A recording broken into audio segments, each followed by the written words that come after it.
நான் உங்கள் அஜுவேன். இன்றைக்கி நம்ம வீடியோவில் என்ன பார்க்க போகிறோன்னா, டிக்டாக் ரோஸ்டிங் அப்படிங்கிற ஒரு டேர்மை உங்களுக்கு இன்ட்ரடியூஸ் பண்ணி அது என்னது அப்படிங்கிறத இந்த வீடியோவில் நம்ம பார்ப்போம். வாங்க வீடியோக்குள்ளே போயிடலாம்.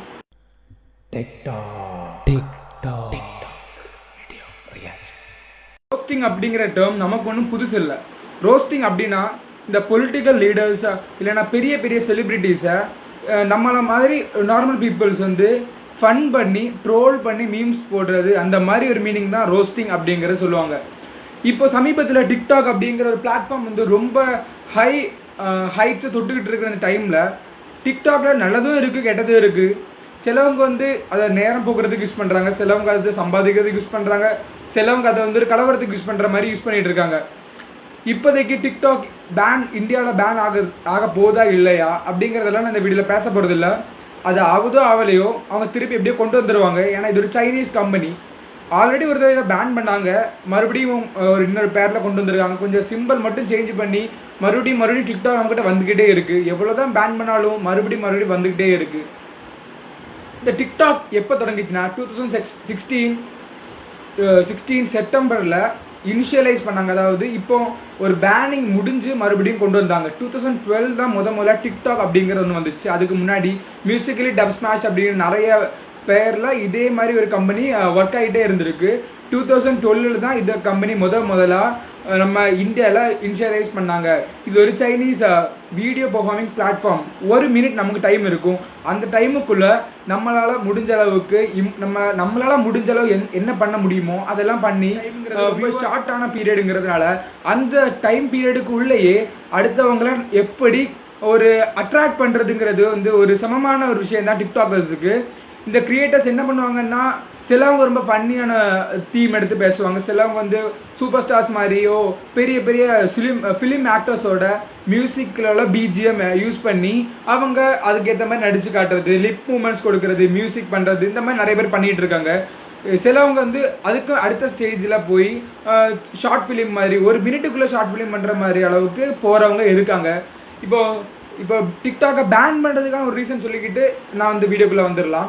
டிக்டாக் ஏன் பேன் பண்ண போகிறாங்கன்னா, இது வந்து பெண்களுக்கும் டிரான்ஸ்ஜெண்டர்ஸுக்கும் எதிராக நடந்து கொண்டு ஒரு வன்முறையை தூண்டி விடுகிறது அப்படின்னு டிக்டாக்கு எதிராக நிறைய கம்ப்ளைண்ட்ஸ் போயிருக்கு. அதை பற்றி வீடியோ பேசலாம். அது வந்து நான் இன்னொரு வீடியோவில் போஸ்ட் பண்ணுறேன். ஸோ இந்த வீடியோவில் டிக்டாக் ரோஸ்டிங் அப்படிங்கிறத ஒன்று உங்கள்கிட்ட இன்ட்ரடியூஸ் பண்ண போகிறேன். சமீபத்தில் நம்ம பக்கத்து மாநிலமான கேரளாவில் டிக்டாக் ரோஸ்டிங் அப்படிங்கிறது ரொம்ப வைரலாகி ரொம்ப ஒரு காட்டுத்தீ மாதிரி ஸ்ப்ரெட் ஆகிக்கிட்டு இருக்குது. நம்ம ஊரில் இந்த பஞ்சாயத்து இன்னும் அவ்வளோவா ஃபேமஸ் ஆகலை. இந்த டிக்டாக் ரோஸ்டிங் வைரலாக ஆனதுக்கு ஒரு பெஸ்ட் எக்ஸாம்பிள் அர்ஜுன் அப்படிங்கிற ஒரு விளாகர், ஒரு யூடியூபர். இவர் வந்து 4 இயர்ஸாக யூடியூப்பில் இருந்தாலும் சமீபத்தில் ரொம்ப ஒரு 2-3 வாரத்தில் ரொம்ப ஃபேமஸ் ஆகி நம்ம நினைக்க முடியாத அளவு வைரலாக இருக்கார். இவரோட ஸ்டார்டிங் சப்ஸ்கிரைபர் கவுண்டில் நீங்கள் அதாவது ஒரு 3-4 வாரம் முன்னாடி சப்ஸ்கிரைபர் கவுண்ட்ஸில் நீங்கள் பார்த்தீங்கன்னா 152 அந்த அளவு சப்ஸ்கிரைபர் கவுண்டில் இருந்த இவர் இப்போ 2 மில்லியன் சப்ஸ்கிரைபர்ஸை தொட போகிறாரு. எப்படிடா இவ்வளோ ஃபாஸ்ட்டாக ஒரு யூடியூபரால் வளர முடியும் அப்படின்னு நீங்கள் நினைக்கலாம். இவர் பண்ண வீடியோ தாங்க இவருக்கு வளர்ச்சியை கொண்டு வந்தது. இவர் என்ன பண்ணார்னா, டிக்டாக்ல ரொம்ப மோசமான, அதாவது இதெல்லாம் பார்த்து இதெல்லாமே பண்ணுறாங்க, இதுக்கெல்லாமே லைக் விழுது, இதுக்கெல்லாமே ஆளுங்க பார்க்குறாங்க, கமெண்ட் பண்ணுறாங்க, ஷேர் பண்ணுறாங்கன்னு நம்ம நினைக்கிற மாதிரிப்பட்ட வீடியோஸை எடுத்து அதை இவர் வந்து ரியாக்ட் பண்ணி, அதாவது இந்த மாதிரிலாம் வச்சு ரியாக்ஷன் கொடுத்து ஒரு வேறு லெவல் வீடியோஸை ப்ரெசென்ட் பண்ணுறாரு. இவரோட எடிட்டிங் ஒர்க்ஸ், இவரோட எக்ஸ்ப்ரெஷன்ஸ், இவரோட அஃபென்சிவ் வேர்ட்ஸ் யூஸ் பண்ணாமல் ஃபன் பண்ணுற விதம், கலாய்க்கிற விதம் தான் இவரை இந்த அளவுக்கு சப்ஸ்கிரைபர்ஸை கொண்டு வரது காரணமாக இருந்தது. இவரோட வளர்ச்சி நான் ஷார்ட்டாக சொல்லிடுறேன்.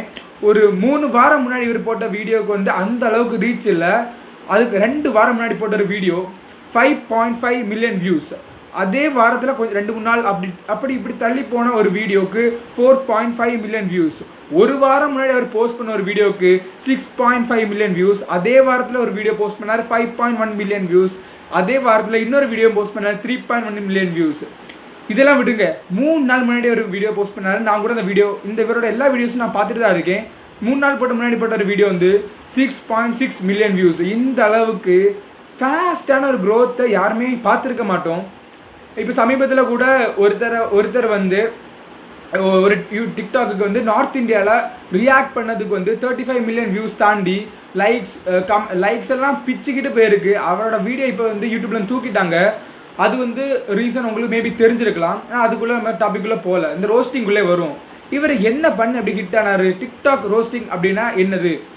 இப்போ நம்ம மீம்ஸ் எல்லாம் பண்ணுறோமே, டிக்டாக்கு வந்து ரொம்ப கேவலமான மட்டமான டிக்டாக் பண்ணுறவங்கள வந்து கலாய்ச்சி விடுற ஒரு பிளாட்ஃபார்ம் தான் இந்த டிக்டாக் ரோஸ்டிங். இவர் தான் இதில் ஃபர்ஸ்ட் பர்சன்லாம் கிடையாது. இது முன்னாடி நிறைய பேர் டிக்டாக் ரோஸ்டிங் பண்ணிட்டு இருந்தாங்க. இவரோட ஹார்ட் ஒர்க், டெடிகேஷன், இவர் ப்ரெசென்ட் பண்ணுற விதம் தான் இந்த அர்ஜுனுங்கிற இந்த ARJYOU அப்படிங்கிற இந்த யூடியூப் சேனலை இன்னொரு லெவலுக்கு கொண்டு போய் நிப்பாட்டிருக்கு. நீங்கள் பாருங்கள், ஒரு வாரத்தில் 2 மில்லியன் சப்ஸ்கிரைபர்ஸ் பக்கத்தில் போயிருக்காரு. 6 மில்லியனுக்கு மேலே வியூஸ் இவருக்கு. இப்போவும் இவரோட வியூ வந்து கூடிட்டே இருக்குது. நான் காலையில் பார்த்தப்போ கூட 6 மில்லியன், இப்போ பார்க்கும்போது 6.6 மில்லியன் வியூஸ் தாண்டி போயிட்டுருக்கு இந்த அர்ஜுன் ப்ரோக்கு. இவர் வந்து எர்ணாகுளத்தில் ஒரு இடத்துல வாழ்ந்துட்டு இருக்கிறவர். இவர் வந்து இவரோட பழைய வீடியோஸ் எல்லாம் பார்த்தீங்கன்னா சில கேம்ஸ் விளையாடுறது, அந்த மாதிரி கொஞ்சம் டெக் சம்மந்தமாக, can you guess the age guessing challenge, அப்புறம் வந்து ரியாக்டிங், அப்படிப்பட்ட சில விஷயங்கள் பண்ணிட்டு இருந்த இவர் டிக்டாக் அப்படிங்கிற ஒரு பிளாட்ஃபார்மை யூஸ் பண்ணி நம்ம வந்து ஃபேமஸ் நினச்சாரோ இல்லையோ சும்மா ரியாக்ட் பண்ணி பார்ப்போமே. நிறைய பேர் இப்போ வந்து ட்ரெண்டிங்காக ரியாக்ஷன் போயிட்டுருக்கு, நம்மளும் ட்ரை பண்ணி பார்ப்போம்னு சொல்லி அவரால் முடிஞ்ச அளவுக்கு ஒரு எஃபோர்ட் போட்டு இந்த அர்ஜுன்கிறவர் வந்து ஒரு ரியாக்ஷன் வீடியோஸை போடுறாரு. இவர் போட்ட நேரம் என்னன்னு தெரியல, பக்காவாக கிளிக் ஆகிடுச்சு. ரொம்ப மேசிவ் ஹிட் இப்போ கொடுத்துட்டு இருக்காரு. இவரை வந்து இப்போ எல்லாரும் இன்டர்வியூ, இவரோட வீடியோ மறுபடியும் கட் பண்ணி நிறைய பேர் அதை வந்து கலாய்க்கிறது, டிக்டாக்கர்ஸ் இவரை மறுபடியும் கலாய்க்கிறது, இவரை திருப்பி போட்டு ரோஸ்ட் பண்ணவங்களே இவங்க திருப்பி இவரும் ரோஸ்ட் பண்ணிகிட்டே தான் இருக்காரு. இவர் இந்த டிக்டாக் ரோஸ்டிங்கிறது இப்போ வந்து கொஞ்சம் ட்ரெண்டிங்காக போயிட்டுருக்கு. அதுவும் நம்ம டிக்டாக் பேன் ஆகிறதுக்கு ஒன் ஆஃப் த ரீசன், இந்த டிக்டாக்கர்ஸ் வந்து ஒரு டிக்டாக்கர் வந்து ஹிந்தியில் ஒருத்தர் வந்து யூடியூபர்ஸை வந்து கேவலமாக பேசினதுனால தான் அப்படிங்கிறத பற்றி பேசிகிட்டு இருந்தால் உங்களுக்கு மேபி புரியாது.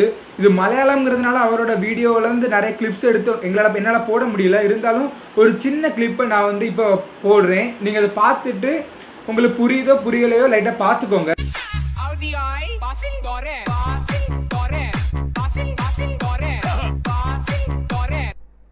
நீங்கள் பார்த்தது தான் டிக்டாக் ரோஸ்டிங் அப்படின்னு சொல்லுவாங்க.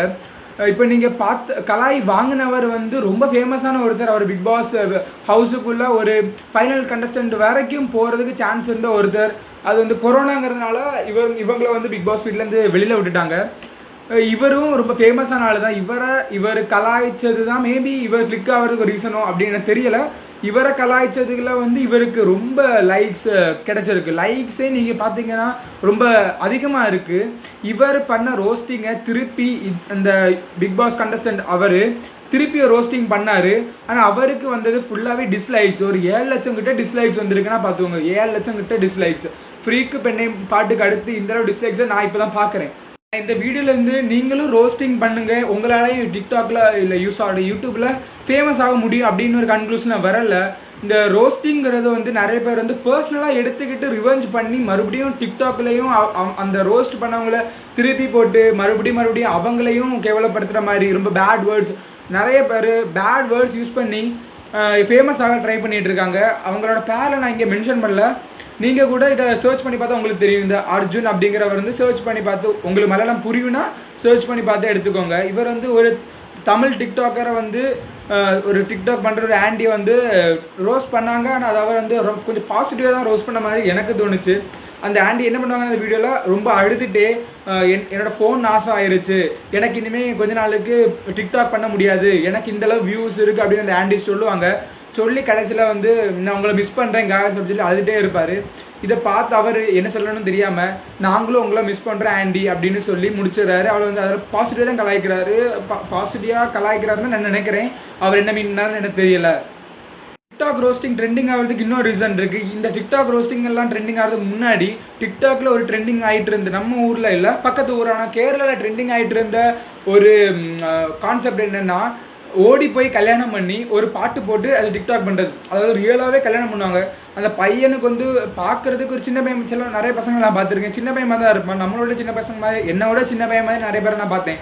ஆனால் அவங்க வந்து கரெக்டாக இந்த வயசுக்கு வந்த பசங்களை கரெக்டாக அவங்க 21 வயசு ஆன உடனே வீட்டிலேருந்து கிளம்பி 18 வயசோட பொண்ணாக கல்யாணம் பண்ணுறது, இந்த மாதிரிப்பட்ட வீடியோஸ் வந்து ட்ரெண்ட் ஆகிக்கிட்டே இருந்துச்சு.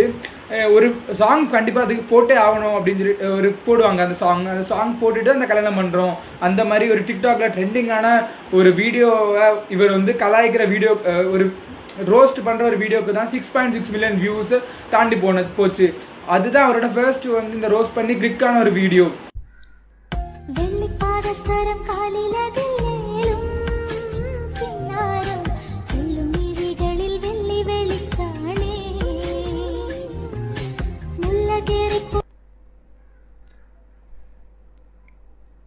டிக்டாக் கடைசியாக நீ என்ன சொல்ல வர அப்படின்னு நீங்கள் கேட்பீங்க. ரோஸ்டிங் பண்ணுறது பண்ணாதது அவங்க இஷ்டம். யூடியூப்பில் வராதது அவங்க இஷ்டம். டிக்டாக் பண்ணுறது பண்ணாதது அவங்க இஷ்டம். அதை கலாய்க்காமல் இருக்கிறது அவங்க இஷ்டம். அவங்க இஷ்டத்தை அவங்க பண்ணட்டுங்க. நம்ம அதுக்கு ஏன் தேவையில்லாம ரியாக்ட் பண்ணணும்? இப்போது பிரைம் மினிஸ்டர் மோடி, நம்ம சீஃப் மினிஸ்டர், நம்ம மினிஸ்டர்ஸ், கலெக்டர்ஸ் எல்லாருக்குமே நிமிஷத்துக்கு மீம்ஸ், ட்ரோல்ஸ் வந்துக்கிட்டே தான் இருக்குது. இதுக்கெல்லாம் அவங்க வந்து ரியாக்ட் பண்ணுறதே இல்லை. இதையே நம்ம பெஸ்ட் எக்ஸாம்பிளாக எடுத்துக்கணும். இவங்களே ரியாக்ட் பண்ணலை. நம்மளை மாதிரிப்பட்ட ஒரு காமன் மேன், இப்போ நான் என்ன சொல்லலை, காமன் மேனான நம்ம எதுக்கு நம்மளை இப்போ ஒருத்தர் டீஸ் பண்ணுறாருன்னு சொல்லிட்டு நம்ம எதுக்கு அவரை மறுபடியும் டீஸ் பண்ணி நம்ம டிக்னிட்டி நம்மளே எதுக்கு குறைச்சிக்கணும்? இதே நம்ம யோசிச்சு பார்த்தோன்னா, நம்மளை இப்போ நான் சொல்கிறது பெரிய டிக்டாக்கர்ஸுக்கு சொல்கிறேன்னு நினச்சிக்கோங்க. நமக்குள்ளே நிறைய டிக்டாக்கர்ஸ் இருப்பாங்க. நம்மளை யாராவது கலாய்ச்சிட்டாங்கன்னா திருப்பி கலாய்க்கிற மாதிரிலாம் டிக்டாக்லேயே யூடியூப்லேயே வீடியோஸ் போடாதீங்க. இப்போ ரோஸ்டிங்கிறது வந்து ஒன் ஆஃப் இப்போ அந்த அர்ஜுனே எடுத்துக்கோங்க. இவர் அவரோட வீடியோவில் எல்லா வீடியோலையும் சொல்கிறாரு, ஜஸ்ட் ஃபார் என்டர்டெயின்மெண்ட் பர்பஸ். இது யாருமே பர்சனலாக எடுத்துக்காதீங்க, ஜஸ்ட் ஃபார் என்டர்டெயின்மெண்ட் பர்பஸ். அதனால் நம்மளும் இதை ஜஸ்ட் ஃபார் என்டர்டெயின்மெண்ட் பர்பஸாக எடுத்துக்கிட்டு நம்ம வாழ்க்கையை நம்ம கொண்டு போயிட்டே இருக்கலாம். டிக்டாக்குங்கிறது வந்து ஒரு என்டர்டெயின்மெண்ட் பிளாட்ஃபார்ம், யூடியூப்புங்கிறது ஒரு என்டர்டெயின்மெண்ட் பிளாட்ஃபார்ம். இதை மனசில் வச்சுக்கிட்டு நம்ம வந்து நம்ம வாழ்க்கையை வாழலாம். விஷயம் சொல்ல மறந்துட்டேன். இந்த வீடியோ யாராவது சப்ஸ்கிரைப் பண்ணாமல் பார்த்துட்டு இருந்தீங்கன்னா, இல்லை என் வீடியோ முதல்ல பார்க்குறீங்கன்னா சப்ஸ்கிரைப் பண்ணிக்கோங்க. பக்கத்தில் உள்ள பெல் ஐக்கானை கிளிக் பண்ணி வச்சுக்கோங்க. அப்போ நான் போடுற வீடியோஸ் உடனுக்குடன் உங்களுக்கு வந்துக்கிட்டே இருக்கும். தேங்க்யூ ஃபார் வாட்சிங் திஸ் வீடியோ. Thank you guys.